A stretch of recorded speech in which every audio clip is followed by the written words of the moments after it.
Magandang araw sa inyong lahat mga kababayan.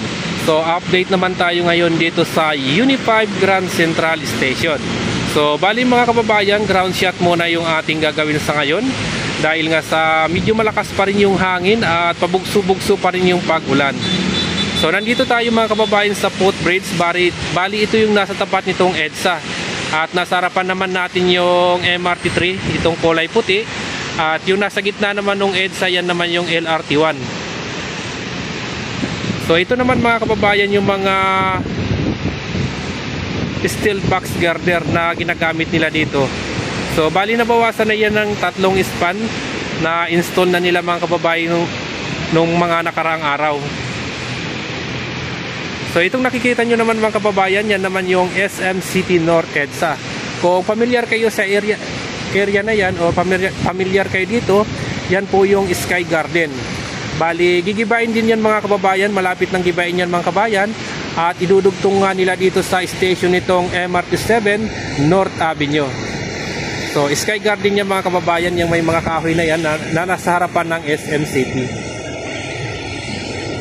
So, haharap naman tayo mga kababayan dito sa North Avenue. At sa ngayon nga mga kababayan, nandito naman tayo sa tapat nitong North Avenue. Bali na sa side tayo nitong SM City North EDSA.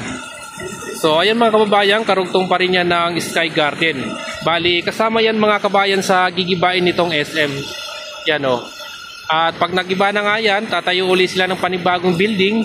And then idudugtong na nila dito sa station nitong MRT7 North Avenue. So yan yung MRT7 North Avenue mga kababayan. Bali hindi lang natin masyado makita dahil natatakpan ng mga poste. Tapos may mga steel frame na rin sa gitna nitong kalsada mga kababayan. Bali yan yung nandun sa kahabaan ng North Avenue, yung malapit na sa Quezon Memorial Circle Station. Dahan-dahan na nilang hinahakot yung mga steel frame dito dahil pag natapos na silang mag-install ng mga steel box girder, ay itutuloy na nila yung pag-install naman ng mga steel frame. Kaya natigil yung pag-install nila ng mga steel frame mga kababayan dahil hinihintay pa nilang ma-install yung mga steel box girder. So pupunta tayo mga kabayan doon sa kabilang side para makita naman natin. So nandito naman tayo mga kababayan sa kabilang side. Bali ito naman yung Trinoma Mall dito sa kanan natin. So dito sa ating harapan ay makikita naman natin yung itinatayo ng scaffolding. Yan o. Yan yung magiging support sa pag-install naman ng mga steel box girder. At matatanaw nga natin dito yung na-install ng steel box girder nandun sa dulo. So hindi lang tayo makapagpalipad ng drone ngayon dahil mayat-mayat bumabagsak yung ulan at napakalakas rin ng hangin.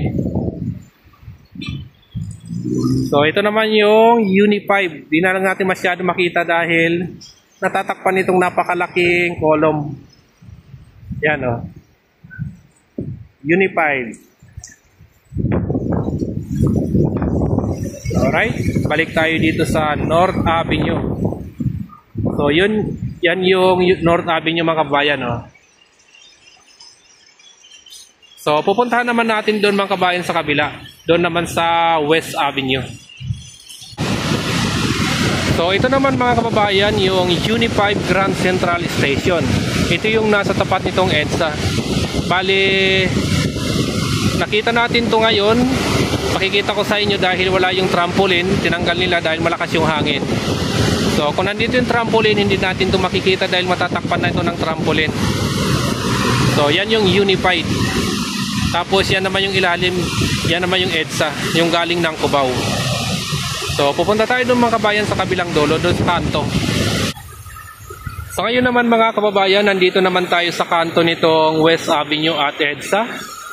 So ito yung Uni5 Grand Central Station mga kabayan. Bali yan pa rin yung nasa tapat nitong EDSA. At ito naman pinapakita ko sa inyo mga kababayan, yan naman yung footbridge. Hindi ko alam kung ano tawag niyan eh. Bali yan yung hagdan galing dito sa kanto nitong EDSA. Kung sasakay kayo dito sa MRT3 o LRT1, bali diyan kayo dadaan. Nandun sa kabila mga kababayan yung akyatan. At idudugtong rin yan dito sa may footbridge mga kababayan. Yan yung footbridge mga kababayan. Bali, idudugtong nila dyan sa may hagdanan nitong MRT 3 at LRT 1. So, medyo mataas yan mga kababayan. At sisilipin naman natin dito sa kahabaan ng West Avenue. Sa ngayon naman mga kababayan, nandito na tayo sa kanto nitong West Avenue. At makikita nga natin dito yung dalawang napakalaking column. Bali, natanggal na nila yung mga forma niya, no? Titingnan natin yung taas. Yun, no? Napakataas niyan mga kababayan, no? Yan, no? Bali, dito sa kabila, nandyan yung West Avenue. At ito naman pinapakita ko sa inyo dito sa ating harapan. Yan naman yung EDSA. Bali, yan naman yung LRT 1. So, bali yung steel box girder mga kababayan, dadaan sa ibabaw nitong MRT 3 at LRT 1. Galing doon sa kanto ng North Avenue. Patungo nga naman dito sa kanto naman nitong West Avenue. So, ito yung kanto yan mga kababayan. Yan yung West Avenue. Tapat ng West Avenue. Bali, dyan ilalagay yung steel box girder. Galing doon sa kahabaan naman ng North Avenue. So, napakalakas pa rin ng hangin dito mga kabayan. So, pupunta naman natin doon sa West Avenue. So, ito yung footbridge. Pag walang hangin or walang bagyo, puro trampoline to mga kababayan. So, diretso na tayo sa West Avenue. So, ito naman mga kababayan yung kahabaan nitong West Avenue. So, doon tayo kanina galing sa may Unified at patungo tayo dito. Yan, no?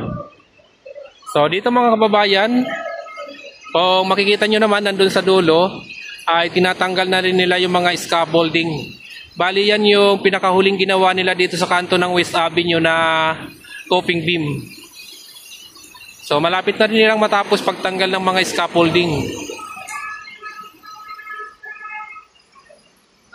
At doon sa pinakang dulo mga kababayan, halos ilang span na lang yung hindi pa nalalagyan ng coping beam. Kundi ako nagkakamali, 3 or 4 na lang yung gagawin nilang coping beam. Yung patungo naman ng Quezon Avenue.